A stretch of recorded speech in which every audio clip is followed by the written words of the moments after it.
श्री स्वामी समर्थ मित्रांनो, समर्थांचे 9 गुरुवार किंवा 11 गुरुवार व्रत करत असताना संकल्प कसा करावा ते आज आपण या व्हिडिओतून बघणार आहोत।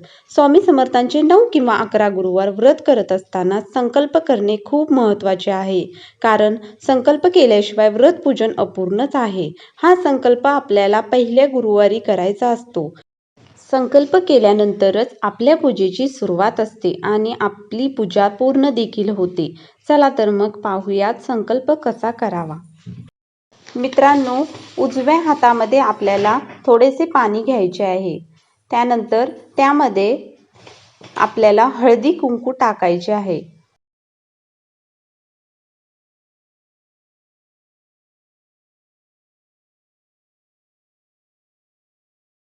आता त्यामध्ये आपल्याला अक्षता टाकून घ्यायच्या आहेत।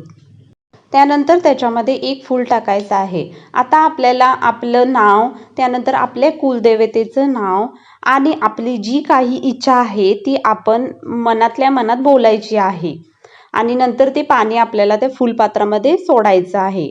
आता आपला संकल्प पूर्ण झालेला आहे। हे पाणी तुम्ही कोणत्याही झाडाला घालू शकता, फक्त आपल्याला हे पाणी तुळशीच्या झाडाला घालायचं नाही।